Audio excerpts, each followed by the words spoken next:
Hey guys, Aeon here, and welcome to my pretender design video. First I was going to do some addendums from the previous national overview, as there are a few things that I kind of missed or maybe glossed over that I think is important for the nation. So the first thing that I think is important to note is that your WOMOOC are size 4, and that your normal MOOC are size 3. Meaning you can fit two of your normal Mook in the same square as one of your low Mook, allowing you to still get 3 attack density while still having one of the models in that square having more health damage and better armor. So it makes it harder to kind of get rid of that square and will make that square more killy overall than if you had, say, 3 Mook and it has more attack density than, say, if you just had 2 Womook. And then the other thing,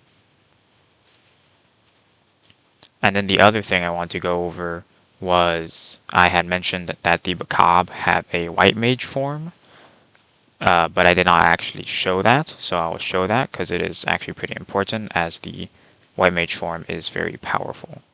So here we have the white mage form. As you can see here in my test game, I unfortunately got very lucky, though maybe it's unlucky, in that I got the both 100% and 10% random in the death path, giving me a 3 death white mage, which would make a very good thug. But unfortunately, it's in a test game, so it doesn't really matter.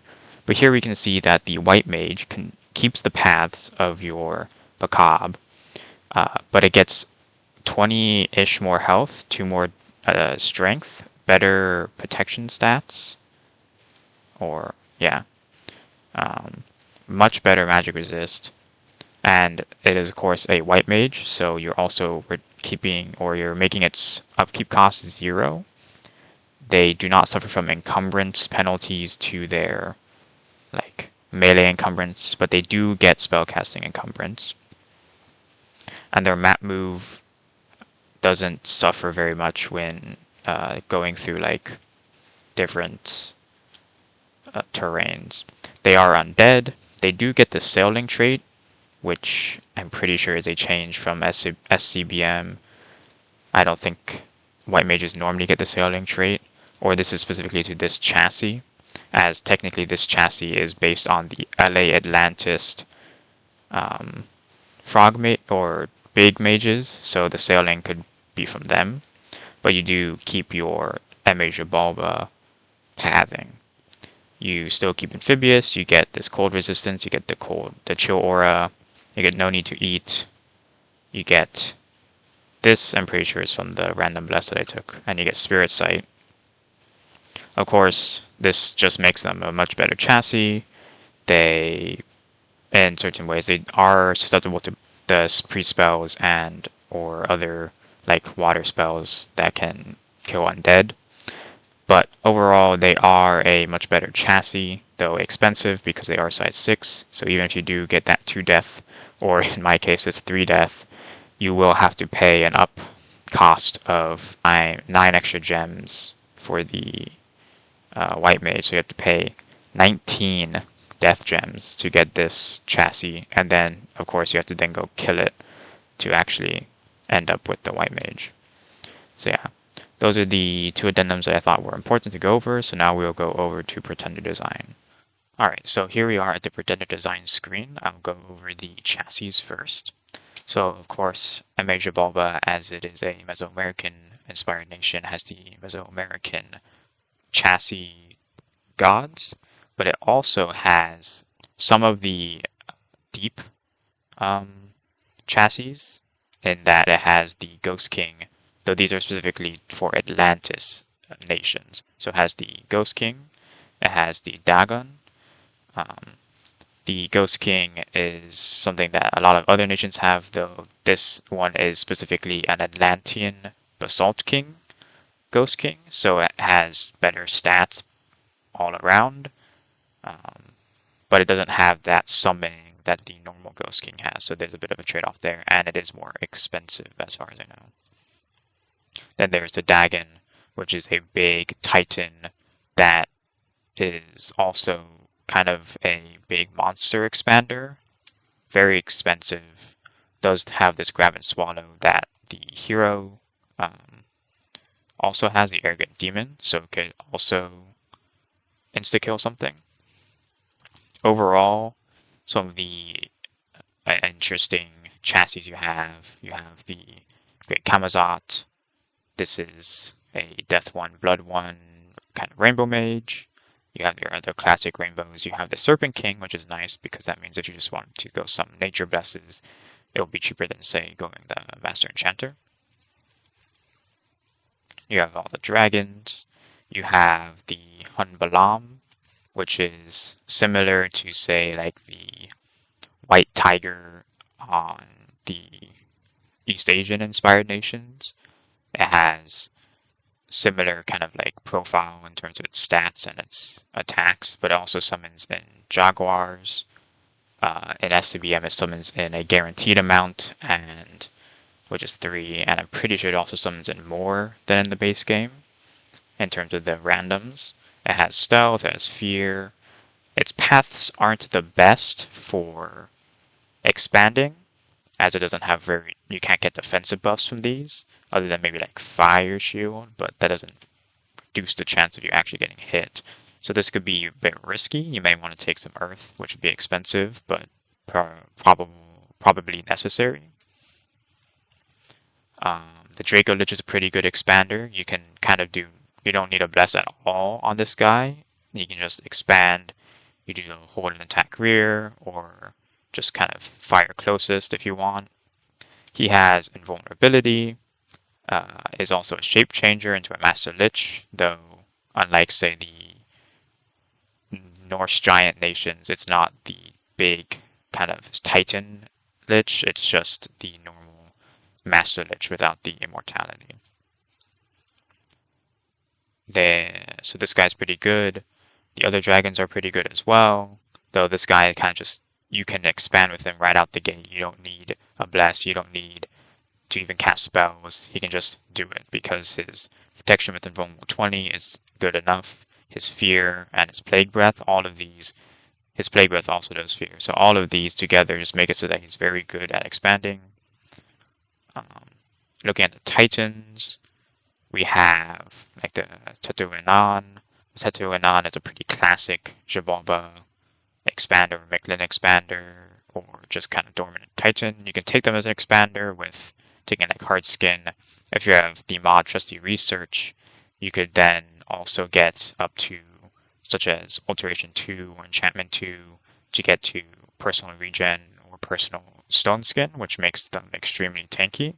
So she can easily expand. She has fear, which makes it even easier because she won't be taking a lot of damage to your high protection with, say, hard skin and personal stone skin, and then we'll just be fearing everything. You have some of these other guys. You have the Great Mother, pretty classic if you just want to have a Trampler, take a Earth, Nature Bless. So looking at these other Titans, they are pretty pricey. They have some interesting paths they can go into. So if you wanted more blood, you can go into this one. If you wanted some more water, you can go into this guy. In SCBM, a lot of these either have summons that they didn't previously have, or they have more summons than they did in the original game. So that makes them more viable when just expanding, or say even as dormant protectors, because they can just kind of bring their own little army along with them. So that can be pretty nice. Coming to the immobiles, we have the Crystal Soul, which is a pretty interesting one, as it starts with a Glamour Sight. And how the start sight works, for those who don't know, is even if you take it dormant or imprisoned, the sight will still be in your capital, no matter what. So you'll get a Glamour Gem production starting from turn 1 if you take this Pretender, which can be pretty nice as they have their own Glamour. They also give you an extra magic path or magic scale, which can be pretty good if you're going hard into certain research. The Glamour can be good if you want to, say, get gnomes with this earth. You could also take some nature to get some Fae. And with your Glamour Sight, then you'll have actually something, you'll have an income to actually then summon those. The classic Monolith, you have the Sacred Geyser, which is pretty cheap, so if you wanted to take, this would be your Quickness guy. I don't know if Quickness is very good on this nation. you don't have the Ocelotls of EA or LA Xibalba, so you don't really have a big use to have a big Hellbless on this nation, as your main sacreds are just the Womook and Chocmook. So you also have your Mesoamerican immobiles that have higher blood. They can be used to get blood blesses if you wanted to. You have the Fountain of Blood, who can go just straight into a blood bless with no these extra paths for Earth or Nature, which could potentially get you some interesting blood summons. You could do things like Blood Fecundity with this one. Then you also have the Oracle with the 2-water Glamour. Not the most useful for this nation, just because these don't really have synergies that much, since you already have high water, and unlike the Crystal Soul, this one does not come with a Glamour sight, so the Glamour isn't very useful. But it does have that luck, and since your nation already has these really, or you can't see them here, but the heroes that I previously mentioned, if you were to go up to 3 luck and say 2 turmoil, you get, especially on SCBM, you get this 39% luck with an extra 20% events, which is really good. So it'll be a lot more likely you'll get those really strong heroes. So that could be a potential reason you just take this, and then you just take a pretty simple bless. Overall, I think in terms of your scales, order is probably not needed that much. The most expensive in terms of recruitment point units you have are going to be your sacreds, which of course are sacred. So you don't need a lot of recruitment points for them since you're limited in how much dominion you have. Though they could take up enough recruitment points that you can't really recruit the rest of your troops. So there could be maybe some argument for like 1 order, but overall I tend to like to take up to 2 turmoil, as I don't find that I struggle very much with recruitment points that much, since these guys are just so cheap in recruitment points. In terms of Sloth, in SCBM, it is potentially better to take higher production due to your much higher resource costs for just everything. So you could go up to 1 production, but of course, as with the Sloth limit, you only get 1 production. There is, of course, if you're going to be producing a lot of Bacabs, you can go just take 2 Sloth. It's fine. Potentially even 3 if you are very confident you'll be able to get enough Bacabs out to produce enough units that you won't just get run over by someone, as this will really reduce the resources you get. If you get down to 2 Sloth, you'll still get 10% extra resources from your cave fort, and with your Bacabs, you'll be getting 15 resources extra per Bacab in your capital. With your scales, 2 heat is pretty good, as it doesn't really affect you that much, and it will allow your Zots to be fine.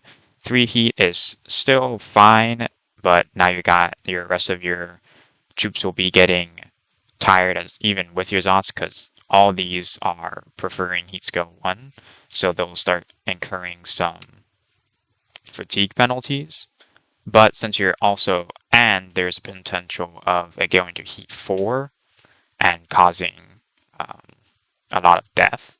But since you are in caves, really only your dominion is affecting the heat scales, so you won't actually be taking heat penalties underground, but once you get above ground, you'll start taking heat penalties.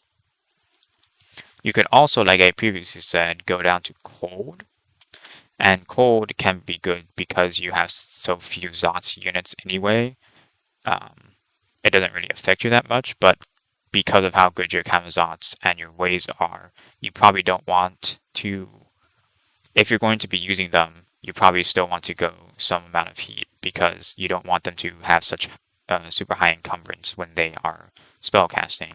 As you can see, they get +2 encumbrance per cold scale, so the spellcasting encumbrance will go up to 5, which is not a huge amount more, but it is something. It will potentially fatigue them out faster and make it harder for you to cast spells.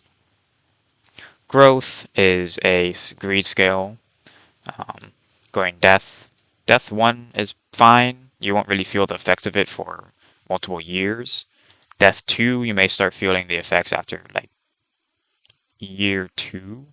You'll start seeing the effects of your capital going down to under like 35,000 population, and you'll start losing out gold. This will make it so that you will want to really try and take someone else's land earlier, else you'll start to suffer. Going growth, of course, can be no immediate gain really, as you can see only 1% extra income reduction. But of course, you do get that growth, which can be good or bad because it doesn't give you upfront bonuses, but over time it will give you more gold, it will give you more resources, it will give you more recruitment points. So really up to you if you want those extra design points. You can go death 1, while you could also go to growth and really kind of greed if you're confident that you won't get run over. Luck is luck. It's really up to preference. Due to the heroes on this nation, I would like to go higher in luck so that I have a good chance of getting them, as they're all great. And I just think that is important. You can still go Misfortune 1 or Misfortune 2 if you're not taking that one. If you can go down to Misfortune 2. You don't have any fortune tellers on this nation, so you will feel the effects of this, especially if you're taking Turmoil.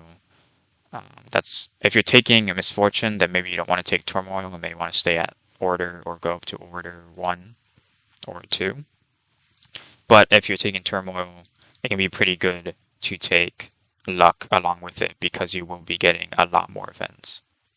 Magic is, again, up to you. You already have pretty efficient researchers. For 56 gold per year, you're getting 9 research. That's already pretty good. You could go up to 1 extra magic scale and get them up to 10 per year, which can be nice. It also won't reduce your magic resist at all. So your units which only have 10 magic resist will stay at 10 magic resist, while if you went up to 2, they'd drop down to 9. So that that could be fine. You could go down to Drain a little bit if you wanted to. Even down to Drain 2, because even if you went down to Drain 2, these still would be efficient researchers. They would still have 7 research, which would still be higher than their upkeep per year. And this, of course, would improve your Mook's magic resist up to 11, your Mook up to 12, Shockwick also up to 12. So that could be something if you're scared of magic resist spells really doing damage to your Mook. Drain 1, you probably don't want to take because you won't get that magic resist bonus, and you'll still be getting a penalty to your research. But maybe if there's something you really want, and Drain is and Magic's the only thing that you don't really care about, you could take Drain 1 just to get a little bit extra points. So kind of bringing it together, we have Dominion, which you can take up to 6 to get potentially you can recruit 1 of your Sacred Commanders and 5 of your Sacreds per turn. If you don't really care about using your Sacreds all that much, you could go down to even 4, and that would be fine, as long as you're putting up temples every now and again to prevent Dom loss. Turmoil is pretty free, as most of your units don't have high recruitment costs. Sloth is also pretty free, as even in SCBM your resource costs are pretty low, and if you're recruiting Bacabs, then it doesn't really matter. Heat is preferable. Heat 3 is viable. Heat 1 or Cold 1 is viable. It's really up to you depending on how you're strategizing around playing this nation. Same with growth. If you're trying to greed more and go for the late game, of course take growth. If you are kind of expanding into your neighbors, take death. If you have turmoil and you want your heroes, take luck. If you have turmoil, you probably don't want to take misfortune, so you may want to go order for that, then take misfortune. Drain and magic. You already have very efficient researchers, so you can make them even more efficient with magic, or you can make them slightly less efficient but still efficient with drain while also improving magic resistance. So next I will go over some pretender designs that I have come up with. So the first pretender design that I came up with was this one, which is kind of a mix of scales and a rainbow bless. So first I took Dominion 6 for what I previously said on getting a Sacred Commander and 5 Sacreds per turn, which I think is a pretty good breakpoint. I took Order 1, Sloth or Production 1, Heat 2, Growth 1, Luck 1, Magic 1, and this still gets me pretty reasonable events and luck so that I can potentially get my heroes, but it also gives me just generally more income if I need it, and the potential to kind of scale into the late game, higher magic to make those researchers even more efficient. This guy will come out in year 3, and he'll have a lot of paths to start site searching or just research with a high research or forge. Larger is good on your Womook as they are size 4, so you get them, bring them up to size 5, boost their health, boost their strength. Now, once you get them to size 5, what I previously said earlier about fitting 2 Mook and 1 Womook doesn't no longer applies. And at that point, it would be better to just fill it up with Womook, because it's either you fill it up with 2 Womook or you fill it up with 1 Womook and 1 Mook, and you can't fit anything else really, unless you just summon in some size 2 stuff. Recuperation plus Enchanted Blood. They'll heal some more in battle and have higher magic resist. And then if they take any afflictions, they'll be able to recuperate them after the battle, in between battles. And as you can see here in SCBM, recuperation is not only a bless and the bless that works without being awake, it is also 4 death and 1 blood. And then we also took some to heroism, just so that in the first couple of battles, the Womook will level up and be able to get that 1 defense back from the one that they lost being larger, and also get extra attack skill. And then it'll also get to experience level 3 faster for that extra, just overall better stats. So I think this guy can be pretty good. He gives you high income or relatively high income early, and then potential to scale, a decent bless for your Womook, good-ish research, decent luck, all around just a no real downsides, jack of all trades type of pretender, but no real like precise things over other pretender designs. But I like this one well enough. So here we have the second pretender design. This is the Bolon Tiku. The previous one was the Great Kamazots. This one is Awake. As you can see, took 2 Turmoil, 3 Heat, 1 Production. Generally same-ish, but now with no Order, 6 Dominion. This one has 2 Undying Reanimators, which is also not an Awake bless and also a lot cheaper, and Enchanted Blood. The idea behind this one was just kind of a little bit of an Awake expander with 25 invulnerability, a Fear Aura, some Long Dead that he brings with him, and the ability to reanimate more, as well as stealth. All of this combined could be pretty decent for Awake expansion. And then this was kind of just a thematic idea that I had, where I'd go a more death-focused build, and then my Womook would also be able to reanimate themselves, which I thought was kind of fun, especially since it's a lot cheaper.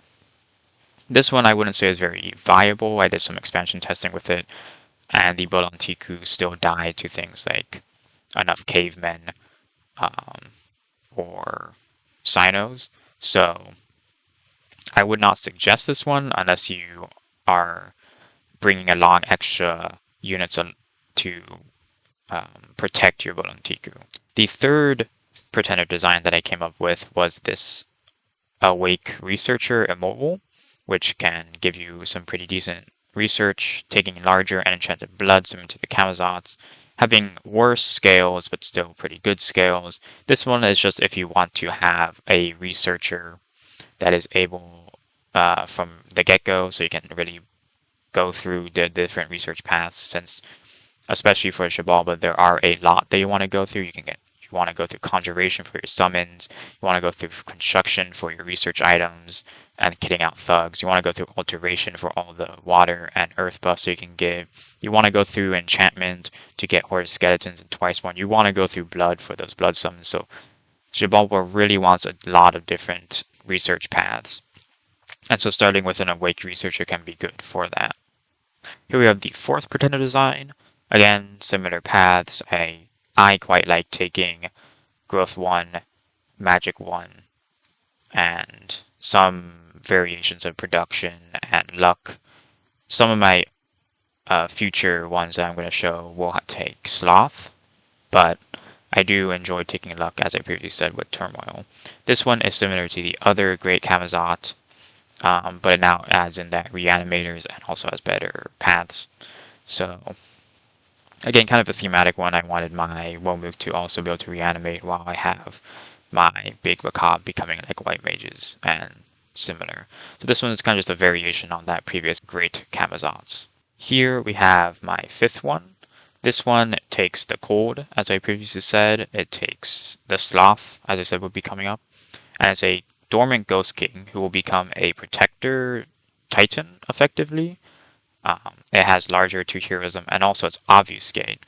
So what that allows you to do is take your Womuk and Macabre and similar and turn them into basically elves or just kind of a stealthy nation, which will allow you to do some shenanigans against human opponents. Not really the best against AI, but in multiplayer this can be fun to really mess with people as they won't be expecting your Womuk to just suddenly disappear and then reappear in a different part of the map, or your Macabre become, as you turn them to the white mages, you can have thugging white mages that are also stealthy, just kind of popping up across a person's territory where they don't expect it, and that can be very difficult to deal with. Here was an idea where we take the Demon Macabre, which is a lot better in SCBM, as an awake expander. It gets Awe 6 in SCBM. It also gets this Killing Light, which is basically just a explosive damaging attack, which is not a ranged attack. It is a melee attack. So you'll continually use it throughout the battle. Even if they fatigue out, he'll still use it. It does 10 magic damage, area effect 3. So it's very good. Armor negating. This guy becomes a lot better in SCBM. I took a flaming weapons, solar weapons, bless. This is just to kind of add as many extra attacks as I could, as each of these will proc a flaming weapons and a solar weapons attack. The Killing Light, I think, also does that, though I can't be sure. It was kind of difficult to tell with the tests. But this guy is just kind of a random fun idea, because I was like, oh, wow, the Demon Ka is a lot better in SCBM, so why not just try out some expansion with it? It did pretty good with Astral Fire.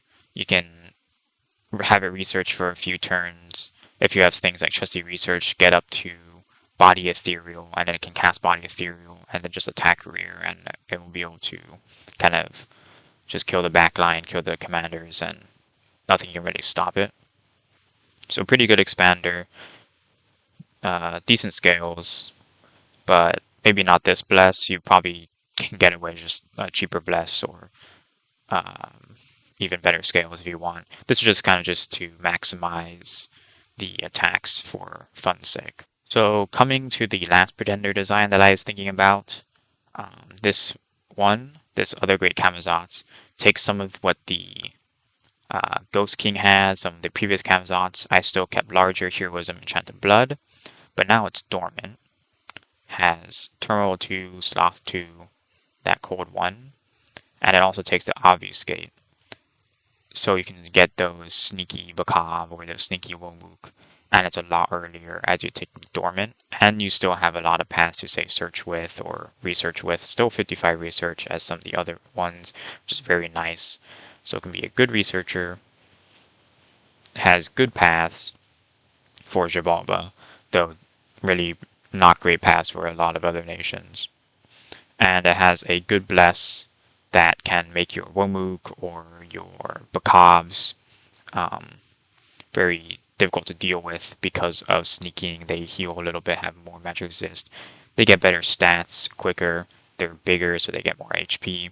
do note that taking larger will make it so that your Bakavs are even more expensive to twice worn, as they'll become size 7. So keep that in mind. But yeah, I think this guy looks really fun. I tried a little bit of expansion with him, went pretty well.